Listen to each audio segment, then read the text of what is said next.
नहमदुहु व नुसल्ली अला रसूलिहिन नबील करीम। अल्लाहुम्मा सल्लि अला सय्यदिना मुहम्मदिन व अला आलि सय्यदिना मुहम्मद व बारिक व सल्लिम तस्लीमन कसीरन कसीरा। अऊज़ु बिल्लाहि मिनश शैतानिर रजीम। बिस्मिल्लाहिर रहमानिर रहीम। द सूरत बकरी 20 आयातों मुबारकों तफसीर और दारंगी तशरीह बयान करल शवी दा।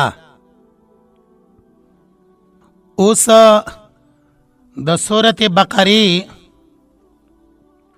द 22 नंबर आयात तफसीर और तशरीह बयान वलेशी।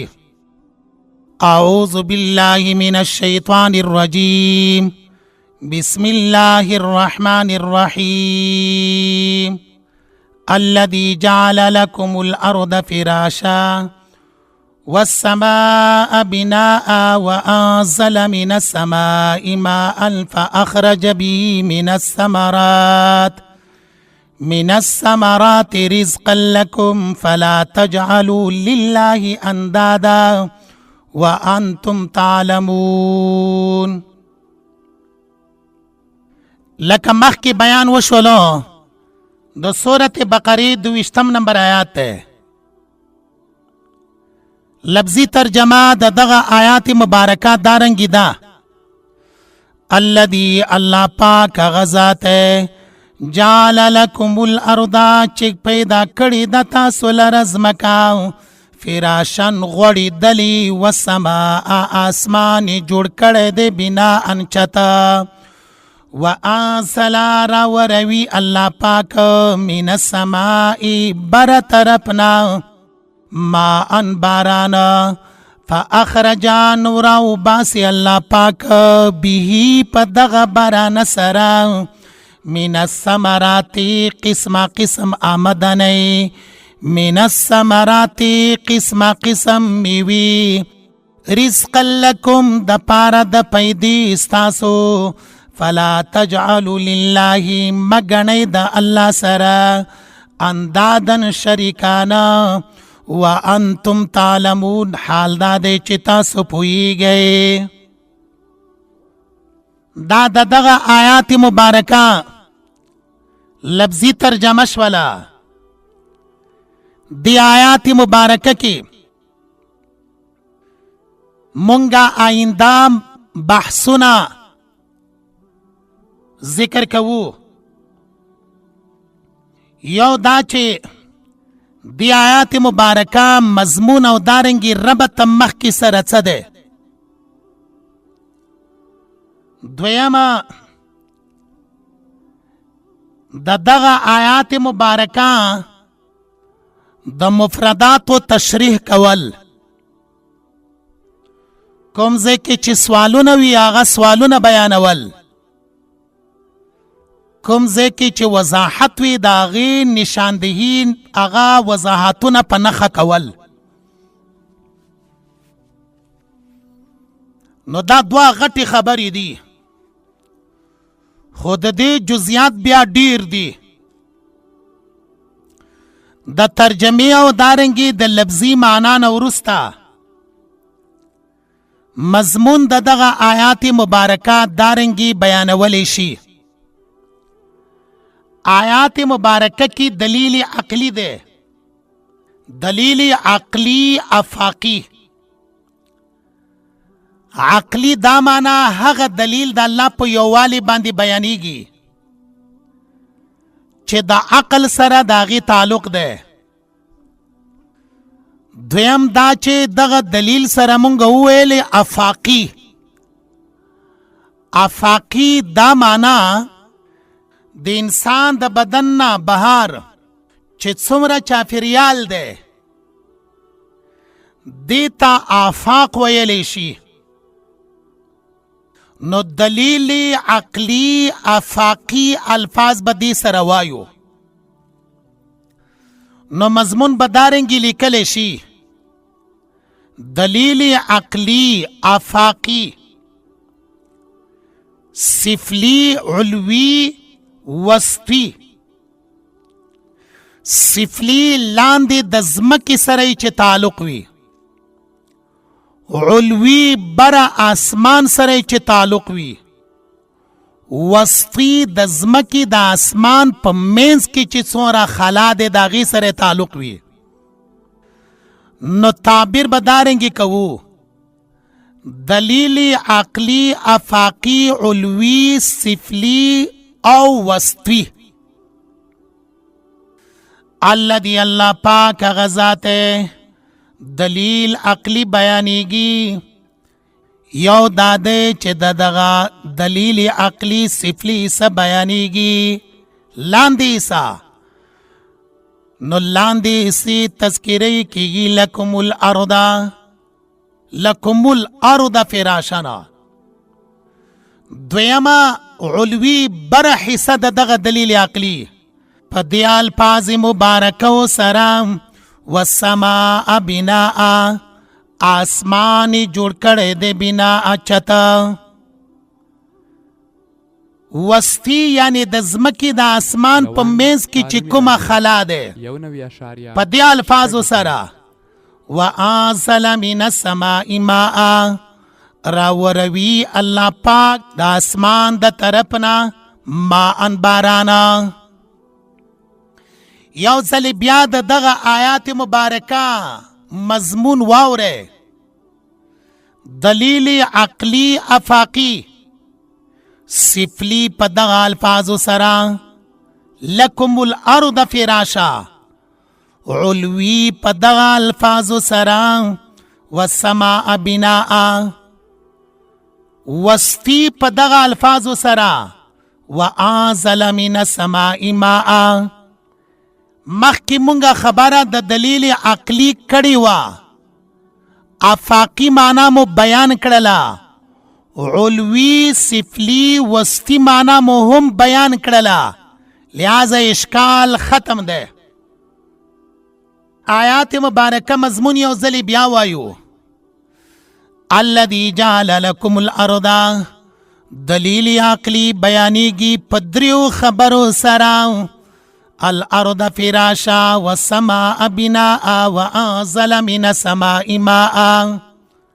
سره د نتیجې نه کله چې پورته نظام الله جوړ کړی ده، منځ کې نظام الله جوړ کړی ده، لاندې د ځمکې نظام الله جوړ کړی ده، نتیجه دا راووتله: فلا تجعلوا لله اندادا، مګنئ د الله پاک سره انداد شریکانا. دا دغه دلیل نتیجه شوله. دا دویمه خبره شوله د لفظي ترجمې نه وروسته مضمون د آیات مبارکه. پاتې شوله ربط و مناسبت. هغه دا دی تیر شوي آیات مبارکه کې الذي خلقكما، انسانا خپل ځان ته دی وګوره، ځان باندې دی نظر واچوه. ته نشت وې، الله پاک شته کړلی، موجود نه وې، الله پاک وجود ته راویستلی. نو تیر شوي آیات کې دی الذي خلقكما، هغه الله پاک چې تاسو یې پیدا کړي یې. ځان باندې دې لږ نظر واچوه، خپل مشران دې وګوره. دلته په دې آیات مبارکه کې فرمایي الذي جعل لكم الارض فراشا، حاصل دا د انسانا جهان ته هم وګوره. مخکې و چې ځان ته وګوره، دلته فرمایي جهان ته وګوره. په جهان کې څه دي؟ الارض فراشا، جهان کې څه دي؟ والسماء بناء، په جهان کې څه دي؟ وانزل من السماء ماء. څومره ښکلی ترتیب دی. تیر شوي آیات کې و ځان ته دی وګوره، دی آیات مبارکه کې دی جهان ته وګوره. نو دې نتیجې ته به ورسېږې فلا تجعلوا لله اندادا مه جوړوئ د الله سره انداده شریکانه. نتیجه یې همدارنګې شوه. دا ربط مناسبت د آیات مبارکه بیان کړلی شو. راځو د دغه آیات مبارکه تفسیر ته. تفسیر دارنګې دی مضمون نورسته الذي الله پاک غزات الذي الله پاک غزات جعل لكم الارض چې پیدا کړی دی تاسو لره ځمکه فراشه غوړېدلې. دی آیات مبارکه کې یو لفظ د جعل دی، دویم لفظ د فراشن دی. دا لفظ د جعل که چرته په معنا د خلق سره شي نو فراشن با حال شي. الذي الله پاک هغه ذات دی جعل چې پیدا کړی دی تاسو لره الارض ازمکا فراشن په داسې حال کې چې غوړېدلې ده. جعل په معنا د خلقه پیدایش سره شو. دویمه جعل په معنا د سیره ګرځولو سره راځي. نو بیا به فراشن دا دویم مفعول شي. دا دوا تفسیرونه د لفظ د جعل شول. الذي الله پاک غزات جعل چې ګرځولې دی تاسو لره ځمکه فراشن غوړېدلې. لفظ د الارض دا په قرآن مجید کې 461 کرتی ذکر ده. که چا موږ نه پوښتنه وکړله چې الارض لفظ په قرآن مجید کې څو پیرې ذکر شوی ده، جواب دا ده چې لفظ د الارض په قرآن مجید کې 461 کرتی ذکر کړل شوی ده. الذي اغا الله پاکا جعل چې پیدا کړی دا لکم تاسو لرا.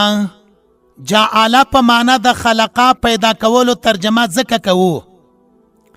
دویمه الذي اغا الله پاکا جعل چې ګرځولې دا لکم تاسو لرا الارض ازمکا.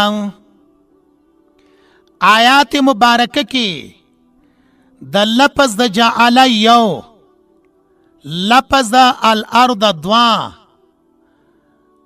د دې دواړو نه وروسته لکم لفظ تشریح کوو. آیات مبارکه کې لکم ده حاصل ده. آیات مبارکه کې لکم ده اشاره ده دې خبرې د پاره چې ځمکه الله پاک پیدا کړې ده. فائدې د دې ځمکې نه انسانان اخلي. انسانانو د پیدو د پاره الله پاک پیدا کړې ده. الذي الله پاک جعل چې پیدا کړې ده تاسو پیدې د پاره الارض ځمکه فراشن غوړېدلې. سوال دا راځي چې د ځمکې نه یوازې لکم انسانان فایده نه اخلي، حیوانات پیدا ته نه اخلي، مارغان ترینه فایده اخلي، دارنګې نور زنده سري د دې ځمکې نه ټول فایدې اخلي. نو لکم الفاظ ولی ذکر شول انسانانو ته، ولی خطاب شوی ده؟ جواب د دغه سوال نه دا ده چې اصل خلقت ته دغه کائناتو، پیدایش ته دغه کائناتو، که ځمکه ده، که اسمان ده، که غرونه او سیندونه دي، که انور او سپوږمۍ دی، دا ټول الله پاک د انسان د پاره پیدا کړي دي. نندارنګي چې څوره حیوانات دي، څوره مارغان دي، څوره زنده سری دي، دام د انسان په خدمت کې دي. او دا یو لوی علم دی چې د هغې مونږ دلته بیان نشو کولی، ځکه آیات مبارکه کې لکم ستاسو پیدې دپاره. الذي الله پاک هغه ذات دی جعل چې پیدا کړی دی لکم تاسو لره الارض ازمکه فراشن غوړېدلې. دلته کې یو سوال دی، هغه سوال په دې لفظ د فراشن باندې دی. حاصل د سوال دا دی چې د ځمکې الله پاک په قرآن پاک کې 9 حالات بیان کړي دي. اول ځمکې په باره کې الله پاک فرمایي فراشن لکه دلته یې وفرمایل. دویم ځمکې په باره کې الله فرمایي ممدوده، لا غزولې ده. دریم ځمکې په باره کې الله پاک فرمایي مهده، داسې دی لکه غېږه د مور د بچي دپاره. ځمکه هم د انسانانو دپاره ځای د آرام او د راحت دی، لکه غېږه د مور د خپل بچي دپاره. څلورم ځمکې په صفات و حالاتو کې الله پاک لفظ د قرارن ذکر کړی ده چې دا ستاسو دپاره قرارګاه ده. وګوره په سپوږمۍ کې انسان نشي اوسېدلی عادي طور سره. دارنګې په یو بله حصه د کائناتو کې د ژوند نشي کولی. پنځم الله پاک بساطه لفظ استعمال کړی دی د ځمکې دپاره. شپږم کفات لفظ را جمع کوونکی. اوم دحوه غوړول. دارنګې طحوه خورول. نهم لفظ مستقر دی، ځای د قراره. حاصل دا دی چې د ځمکې 9 حالات بیان شوي دي قرآن پاک کې. دلته په سورت بقره کې فراشن د فرش لفظ ولی منتخب شولو؟ دا لفظ ولی دلته بیان شولو؟ جواب د دې دپاره دا دی چې دا لفظ د فراشن دا په طریقې د تشبیه سره دی. تشبیه څه معنا؟ یعنی دا ځمکه الله پاکه ستاسو دپاره په شان د بسترې غوړولې دی چې آرام ورباندې کوئ. دیو جنا تفاسیرو کې دی کل فراشی، په شان د فرش. مونږ وایو چې دا په طریقې د تشبیه سره دی، مفسرین وایي کل فراشی. پښتو کې دارنګي وایو دا ځمکه الله پاکه په شان د بسترې ستاسو آرام د پاره غوړولې ده. او دغه ځمکه نه ډیره نرمه ده په شان د اوبو چې تاسو په هغې کې ډوبېږئ غرقېږئ، نه ډیره سخته ده په شان د تیږې او د کاڼي چې پیدا ترې نه نشي حاصلولی. نو حاصل د جواب دارنګې شو چې دلته دا لفظ فراشن ځکه منتخب شولو. دا یو داسې جامع لفظ دی، دا یو داسې جامع لفظ دی چې ټولو صفتونو او ټولو حالاتو د ځمکې د پاره شامل دی. ځکه دغه لفظ ذکر کړلی شولو. دلته تعلیم یافته طریقه دارنګې د پانتونونو او د لیسو محصلین استادان یو سوال کولی شي. سوال دارنګې کوي چې ځمکه خو کره یعنی غونډه منډه ده یا بیضوي شکل یې دی. قرآن مجید کې دی چې ځمکه فراشن دا په شان د فرش دی. فرش خو غونډ منډ کروي شکل نه وي. جواب دا دی چې لفظ د فراشن دا د ځمکې د کریت یعنی د غونډ منډ والي سره منافي نه دی. منافات ور سره نه لري، تضاد ور سره نه لري.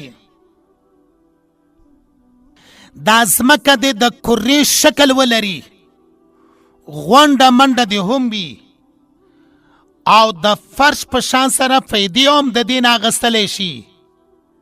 نو اعتراض نشي واردېدلی چې آیات کې فراشن دی، حالان کې ځمکه خو کروي شکل لري.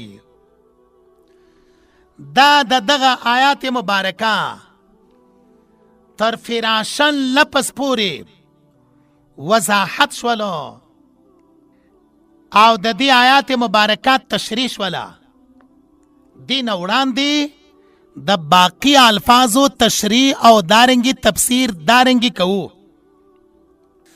والسما اسمان الله پاک جوړ کړی دی بنا چتا.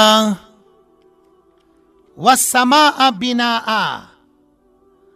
آسمان الله پاک چت ګرځولی دی. قرآن مجید چې کله مونږه وګورو مطالعه یې کو نو دا آسمان شپږ حالات الله پاک بیان کړي دي. په دې شپږو حالاتو کې یو حال د اسمان بناءن چت دی. سواله ساینسي علوم کې دي چې آسمان وجود نه لري. مونږ ته بره چې کوم شین رنګ گنبد ښکاري دا د هوا او د فضا رنګ دی. آسمان وجود نه لري. خو دغه ساینسدانانو نه بیا که پوښتنه وشي چې تاسو سره دلیل څه دی چې آسمان وجود نه لري، دوی وایي چې مونږه د آلاتو په ذریعه سره نه دی لیدلی چې آسمان دی وجود ولري. دا پورته ټوله خلا دی، آسمان نشتا. جواب دغه ساینسدانانو د پاره دا دی چې آسمان وجود لري.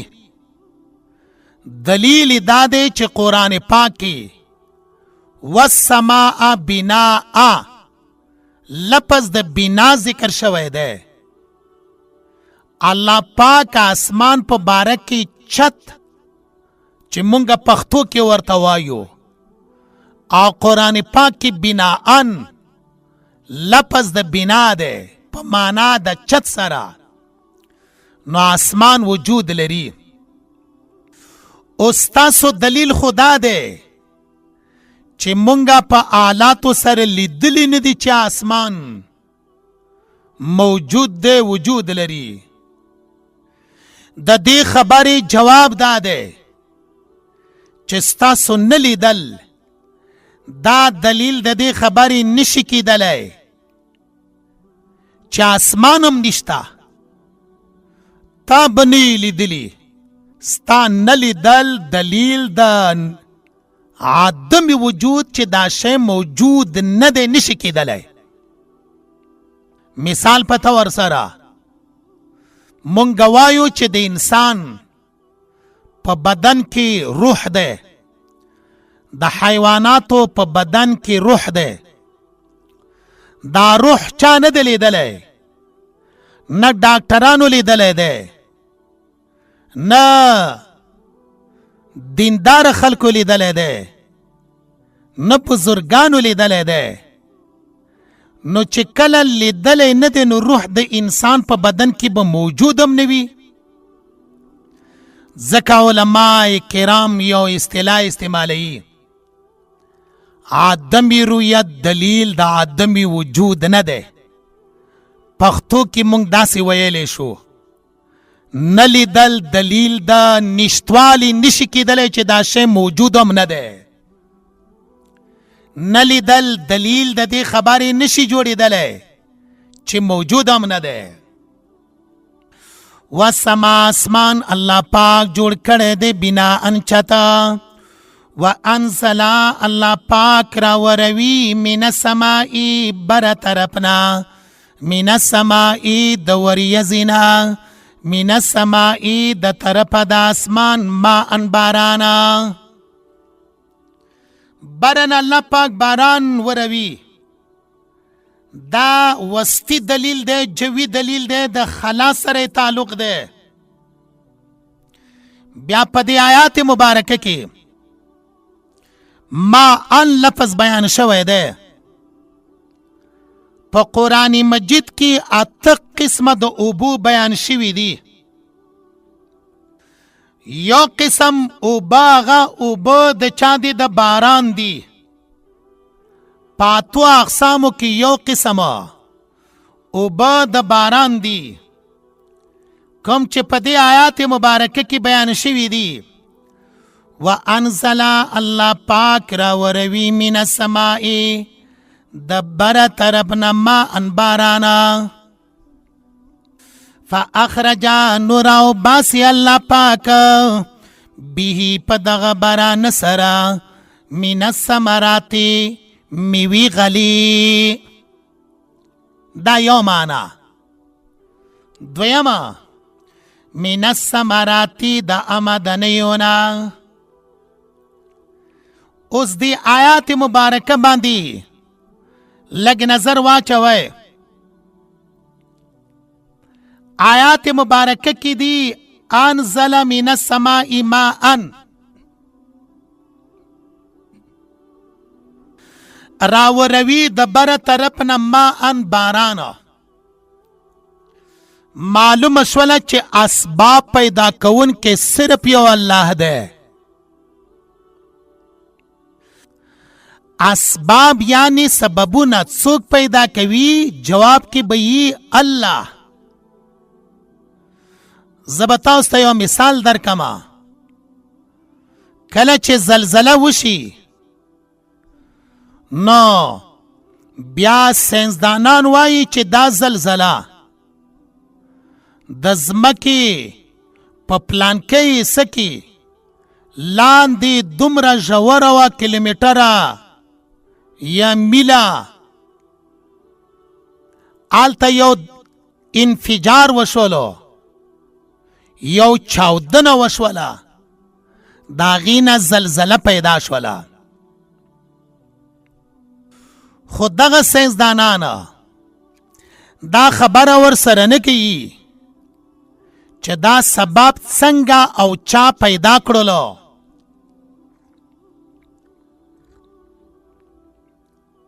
دوی صرف داسې وایي چې یو ګیسي ماده و، هغې چاودنه وکړله، زلزله راغله.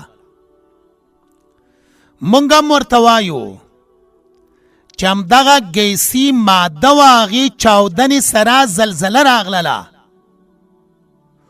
خو دغه چاودنه وکړله چا؟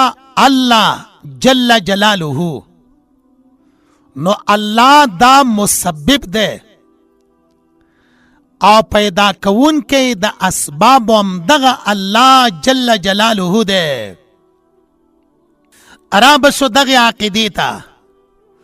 وانزل الله پاک را وروي من السماء بر طرفنا ما ان بارانا. حاصل دا دے چې اسباب پیدا کون کې صرف یو الله ده. تعلیمی رادیو اسباب الله پیدا کوي. کله چې اسباب الله پیدا کړله نو هر سبب یو اثر لري. اثر په دغه اسبابو کې څوک اچوي؟ هغه اثرم الله پاک په دغه سبب کې اچي. لکه رستنه جمله مبارکه کې فرمایي فاخرج نوره باسی الله پاک به په دغه باران سره من الثمرات میوی غلی، میوی او دارنگی غلی دانی. دی زینه دا خبره ثابت شوا چې اوبه د باران الله وروله او د دې اوبو په ذریعه باندې میوی غلی راشنی هم الله کړله. په دې اوبو کې الله پاکه همدغه اثر واچولو او دغه غلی دانی الله پاک راشنی کړله. همدغه اوبه دي خو چې کله منجمد وي، منجمد شي وي، یخ شي وي، په شکل د ګلې کې ووريږي، نو بیا فاخرج به من الثمرات صورت نشي راتله، بیا به نه میوې وي او نه به دغه غلی دانی وي. الله سوره مهربان ذات دی.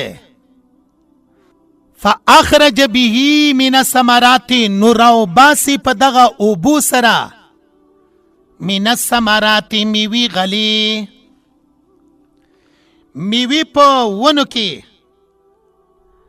غلی دانی دا د چانا دا د پټیونه. دا یو ترجمه ده. دویمه ترجمه دا ده چې من الثمرات د ثمراتو نه مراد آمدنی دي. یوازې میوی او یوازې غلی ترینه نه دي مراد،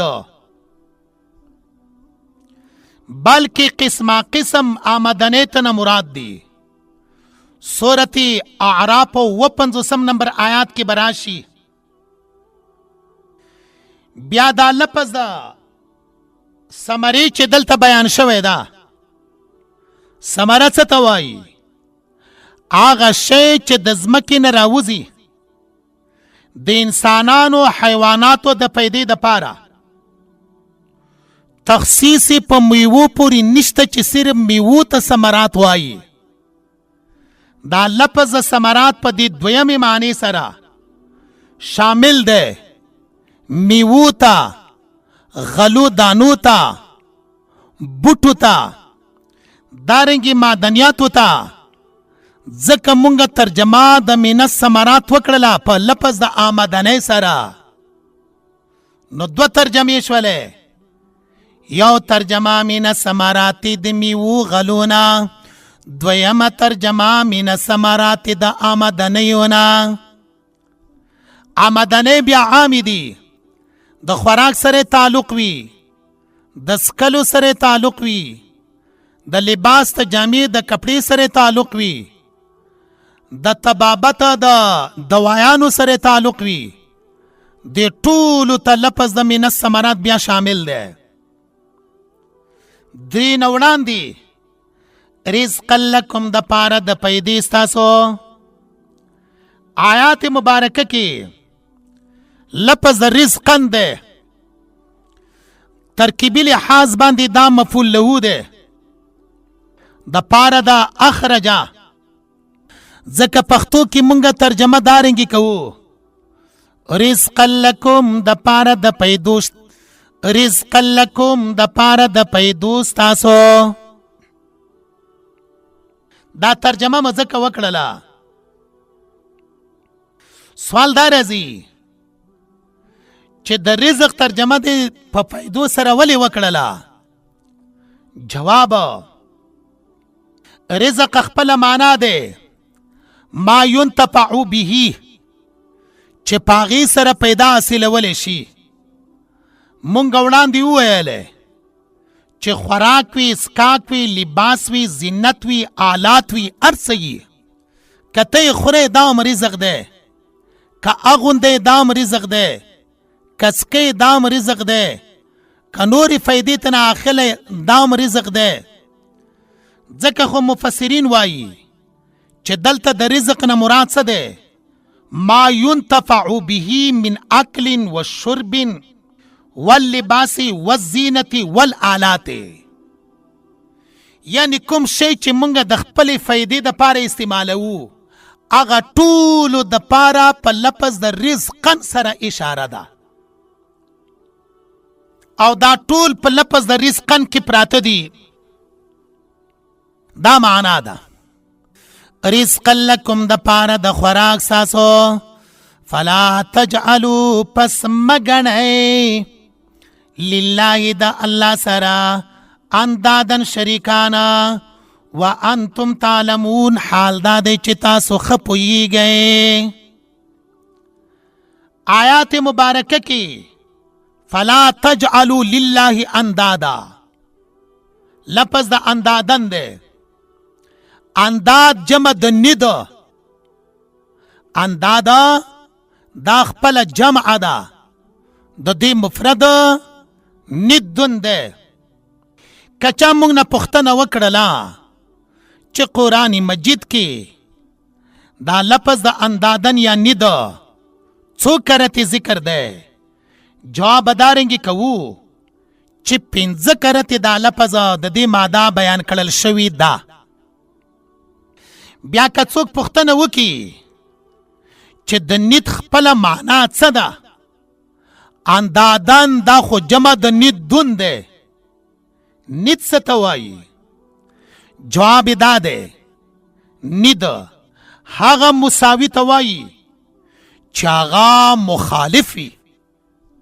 مثال په طور سره یو تن ده، د بنگله ده، سرمایه ده، کاروبار ده، بل یو تن ده هغه د سره په بنگلې کې په سرمایه کې کاروبار کې برابر ده، خو د سره مخالف ده.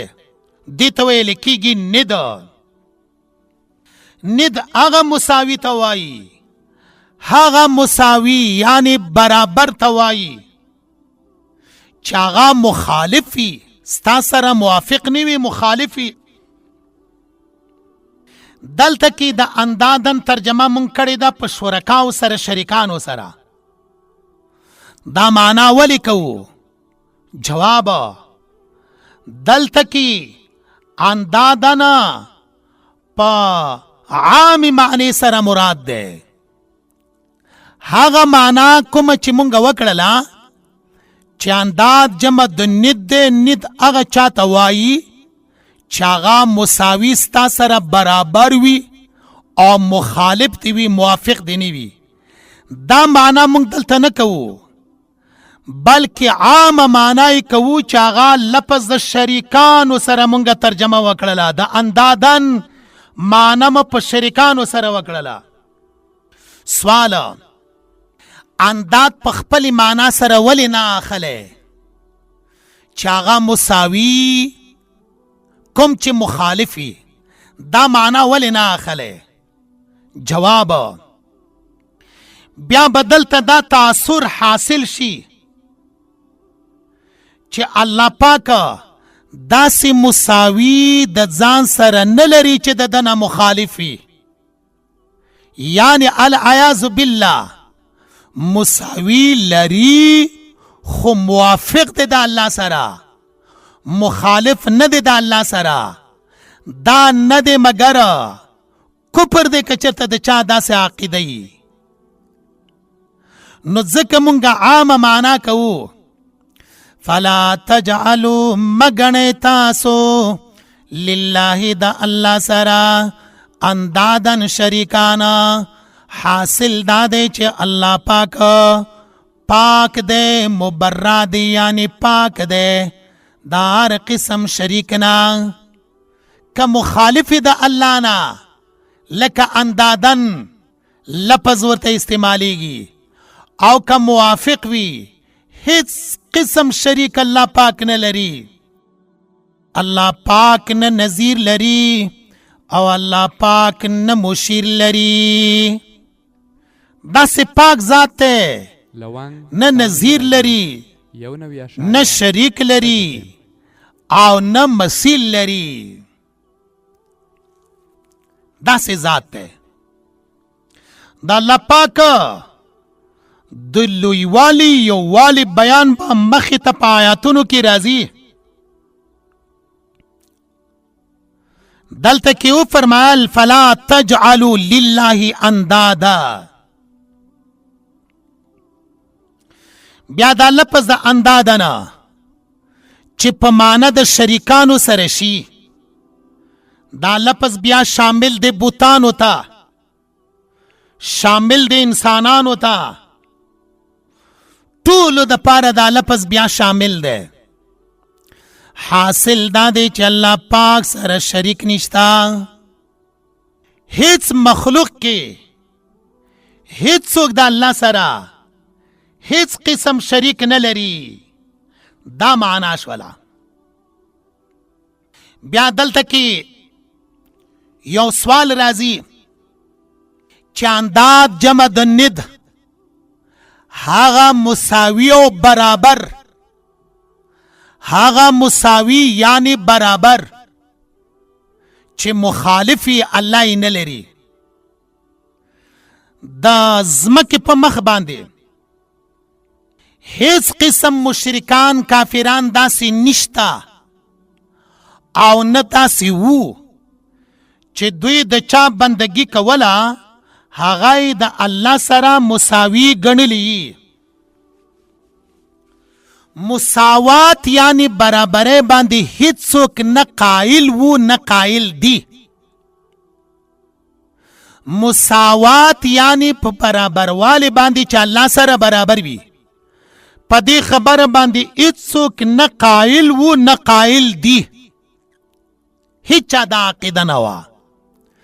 ولی الله پاکه کفار و مشرکانو ته فرمایی فلا تجعلوا لله اندادا.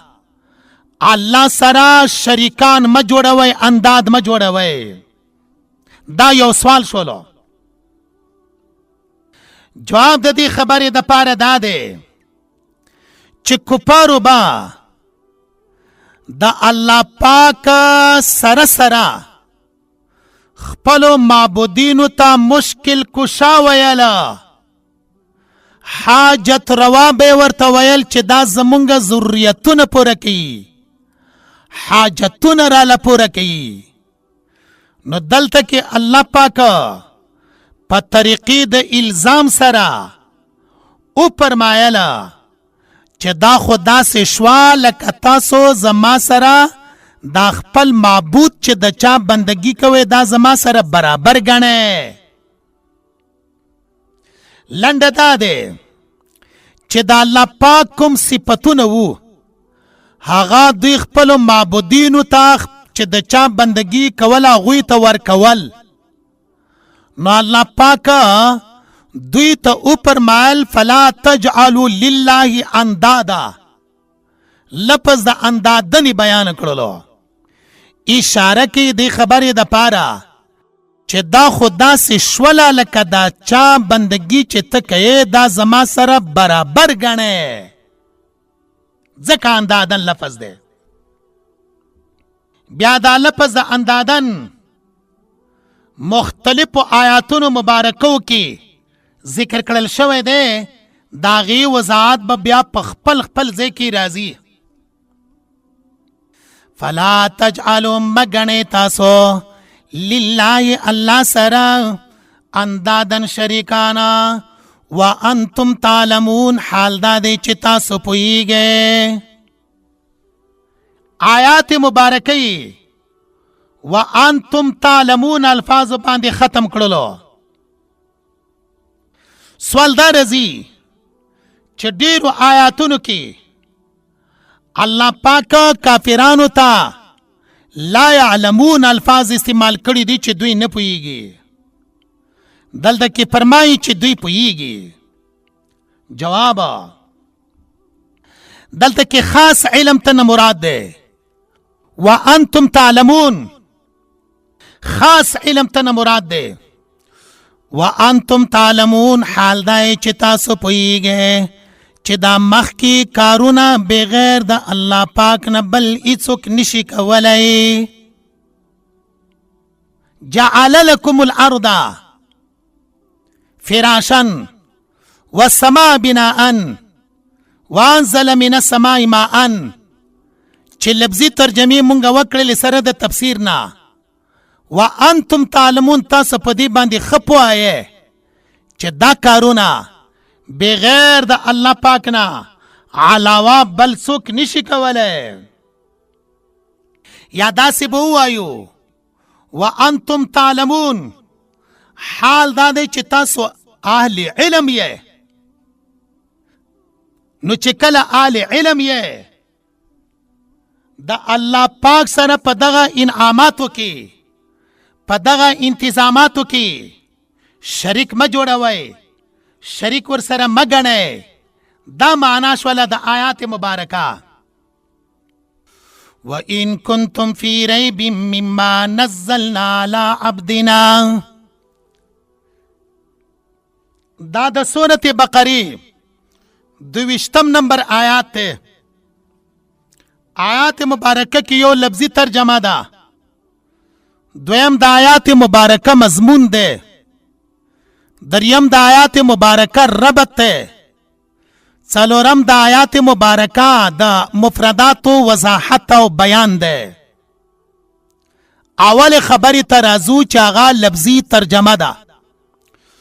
وَإِن كُنتُمْ کچری تاسو یہ فی ریبین پشکی مما دا غصنا نزلنا چی منگا لگ لگ رالی گلے دے علا عبدنا پخپل بند باندی فاتو نتاس پیش کے بی صورت یو صورتا من مثلی پشاند دا قرآن مجیدا ودعو تاسو را ابلے شواداکم خپل علماء یا ودعو تاسو را مدد کے شواداکم خپل معبودین او خدایانا من دون اللہ چی بندگی کوئی ما سوا دا اللہ نا ان کنتم صادقین کچری تاسو رشتونی وی.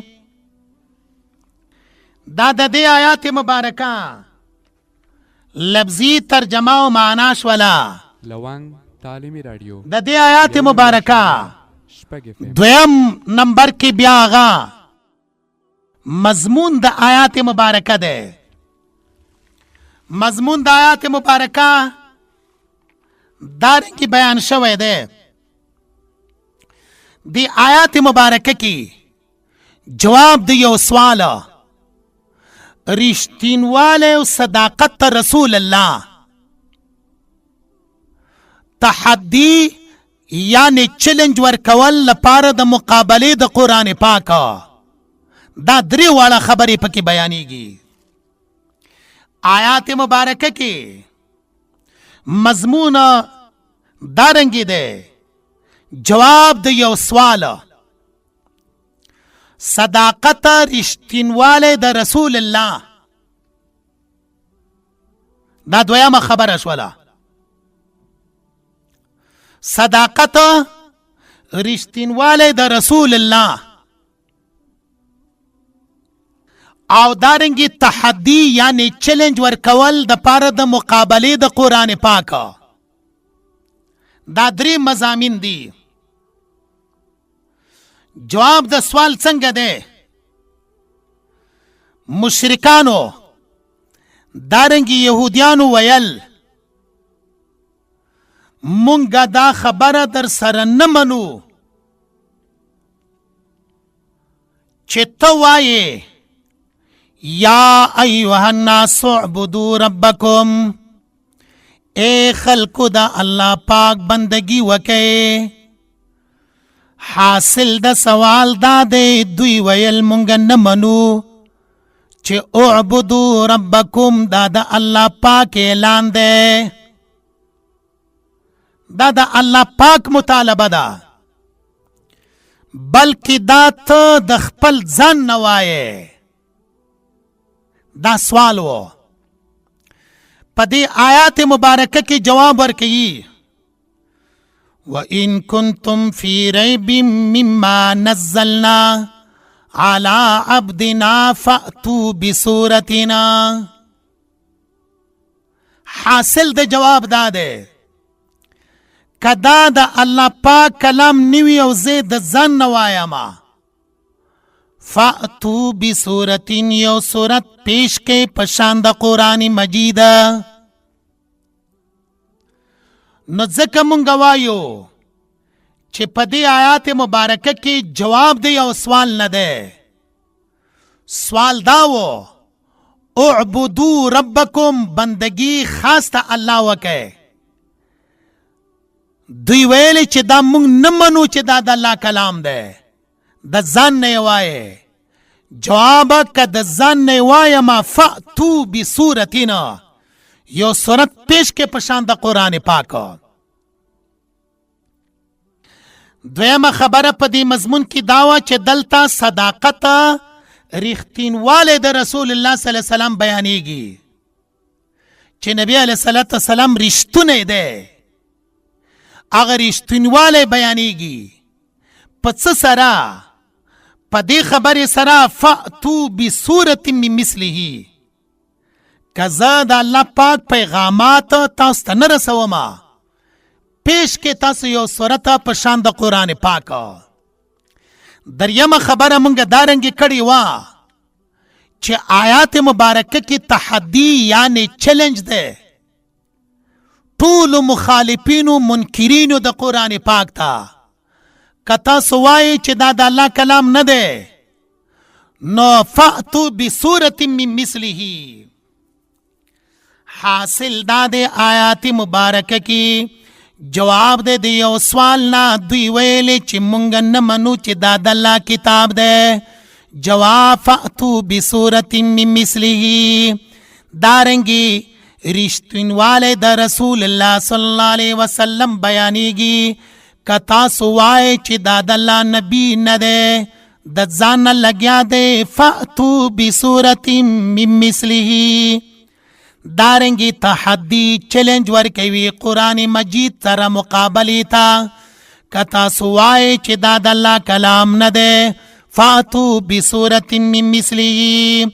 وان کنتم کچری تاسو وی فی ریب په شک کې مما دا سنا نزلنا چې مونږ را لېږلی دی لږ لږ علی عبدنا په خپل بنده باندې. فاتو تاسو پیش کې بصورت یو صورت من مثلی په شان د قرآن مجید. ودعو را مدد کوي شهداءکم خپل معبودین چې د چا بندگی کوي من دون الله ما سوا د الله نه. ان کنتم صادقین کچری تاسو رښتونی وئ. حاصل د درس دارنګې شولو الذي جعل لكم الارض، آیات مبارکه یو مضمون، دویم د آیات مبارکه ربط، دریم د آیات مبارکه ترجمه، څلورم د آیات مبارکه د مفردات و تشریح، او دین وروسته آیات مبارکه کې یو مونږ ربط بیان کړلو. هغه هم په هغه مضامینو کې په خپله حاصل شولو، او بل مې د ترجمه بیان کړله. نو هغه ربط لپاره خبره دارنګې وه چې دلته کې جواب دی د یو سوال نه. د نبی علیه الصلاة والسلام صداقت دی. قرآن پاک د نه منونکو دپاره د مقابلې دعوت دی.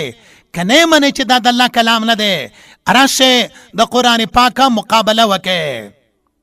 بیا دغه آیات مبارکه کې چې کوم مفردات دي، و ان کنتم فی ریبنا، لفظ د ان وروسته هغه ټولو مفردات و تشریح به ان شاء الله تعالی آینده درس کې راځي.